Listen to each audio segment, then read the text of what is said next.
Welcome back to the channel. It is Christmas Eve as I record this now, which can mean only one thing. We're here to do a lap of the stadium to preview Arsenal against Ipswich in game week 18. Wherever you're enjoying it, have a great Christmas and please, let's hope we get a sacker full of presents.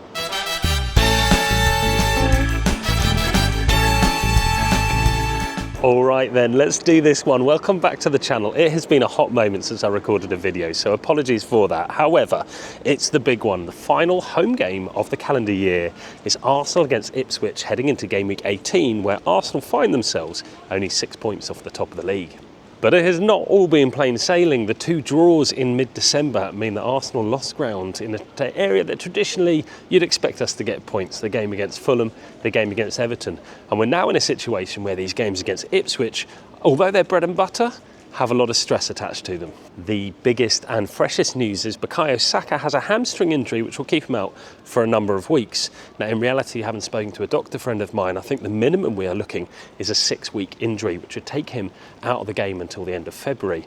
This is less than ideal heading into one of the busiest times in the calendar for football fixtures, all piling up on top of each other throughout January. The fact he limped off after 22 minutes was not a great sign, but that aside, I think injuries for once are not going to be a problem for this Arsenal side, certainly heading into that Ipswich game.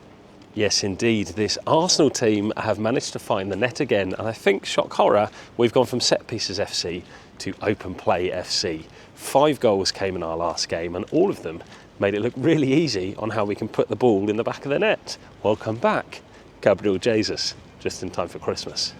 If Saka was out, the other player that has come back is Gabriel Martinelli, and he looks super sharp off the right-hand side after that 22-minute spell. He was switched over, and I thought he looked really good. I think there's goals and assists in this guy, and if he can find a chemistry with Gabriel Jesus, which he appeared to do, it could take Arsenal really far.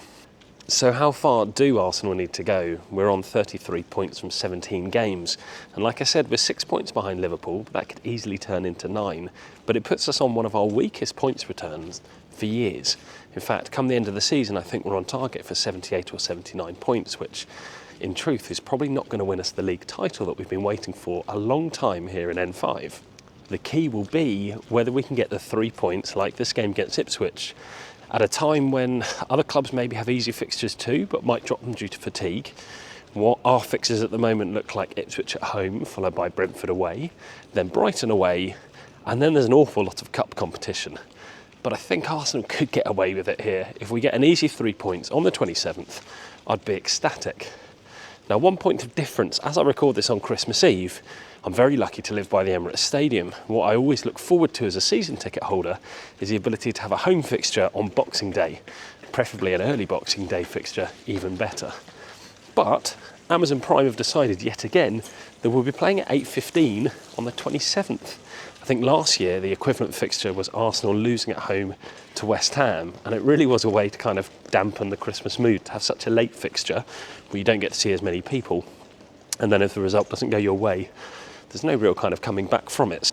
For any Arsenal fan travelling to this game, or even worse, an Ipswich fan as an away fan having to travel, I hope this fixture is worthwhile, at least on an entertainment basis, maybe better than the Arsenal 0-0 with Everton that was last up here. Otherwise, I don't know how merry your Christmas is going to be. So let's get right to it. What's the tactical measure that Arteta needs to do to overcome a spirited Ipswich team that haven't quite got the results they've needed so far this season? It's all about our attack. The decision needs to be made. Does Havertz start in midfield? Does he start at all? Does Gabriel Jesus get the minutes? What he did against Crystal Palace over 2 fixtures show that he's not just back in the goals, but he's capable of really quite experimental finishes. He looked clinical, he looked good, and I think we all felt we had a proper number 9 back. Equally, on the right-hand side, there's no Sterling, there's no Saka. They'll both be injured for this period. And can Martinelli do what he does best, which is cutting in, getting the assists, and occasionally putting himself in the box to get a goal, like he did in our last fixture? One player that hasn't done well recently, and I think we can all admit it, is Leo Trossard. He's struggled when given the opportunity to start, and he's not quite had the same impact he had when he was a super sub for all of last season. I think he looks slow, he looks like he's not as hungry for goals or assists. And although I think he's a class player and can go far, he really does need to start turning it around very quickly. Otherwise he'll find himself, like so many other players, not getting a starting game. How long was it that Martinelli was dropped for? How long was it that Gabriel Jesus didn't get in the team? I'd hate to fear what could happen to Leo Trossard, but statistics don't lie, and he stopped getting goals and assists in the games that really matter to us, like this one. One player that's hopefully going to benefit from being rested was Declan Rice. He looked electric when he came on as a sub with both a goal and an assist, but also he shored up the midfield. He helped it tick, look like it was covered in front of our defence. And I want to see Declan Rice getting a sustained period within this team where he starts and is efficient. He's had a pretty underwhelming season compared to what he did last year, but I guess that can be expected. You can't always be at the top of your game. But for now, Declan Rice could lap up these Christmas fixtures, and I wouldn't be surprised to see him getting a sustained run in the team and looking like an absolute leading figure. Do I think Ipswich have a chance? It'd be arrogant to say no, but I really don't think they're going to come here and get 3 points. And I'm not quite sure from what I've seen this season whether they had the discipline to see out a low-scoring draw. I think where they've tended to do well is when they've been a little bit aggressive and got an early goal or got something against the run of play to really upset the opposition. I don't think that's happening against Arsenal. I'd be pretty confident that David Raya will keep a clean sheet or at best one defensive error leading to a goal. Ipswich haven't quite acclimatised to the Premier League like they would hope to, although they're by no means out of it, and spirited performances normally end up leading to points.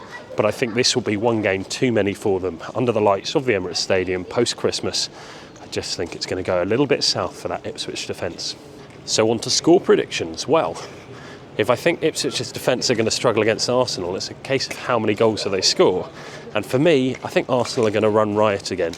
There is an amazing away record where we scored 5 or 6, I think 6 times this season, the first time for a Premier League team in a calendar year. I know it's not a trophy before you all get excited and say, oh, what a trophy, but I think we're scoring 5 again. I think it's going to be a big scorer. This Arsenal team will be looking to stretch that goal difference and get as far up the table as we can in advance of those cup fixtures in January where we lose a couple of Premier League fixtures and certainly won't have any fresh legs. So I'm going to go with a 5-0 Arsenal win, which is my biggest prediction since this channel began. On this channel, I'd like to take a moment to just say thank you to everybody who has subscribed and viewed this. I did 2 things at the start of August. One was setting up a TikTok for the first time ever. I know, I'm too old. And one was setting up a YouTube channel. You're never too old. And for both of them, it's been a huge success for me. On TikTok, I've seen 1 million views, which is just mind-blowing. You can check out in the comments and description of this video to see the links to that TikTok. And as for the YouTube channel, well, I think we're over 35,000 views. 127 of you have subscribed, which is incredible. And I'll look to grow that throughout the rest of the year. So a huge thank you from me. It's so fun to be around the Emirate Stadium recording these videos. And I think in 2025, we should go a bit bigger. If you want to comment and leave what you'd like to see videos of in 2025, I will do my best to increase the creativity here and get more videos to the channel in general. I think this is video number 17, so the more the merrier. I will be in this stadium on the 27th, having a lot of fun with family. My wife will be there with me as well, which is always great, and we'll be chanting at the top of our voices, North London forever, hopefully with a victory under our belt. Wherever you end up watching your football over this festive period, please enjoy it, have fun, be good humans, do good things, and consider subscribing today. Peace.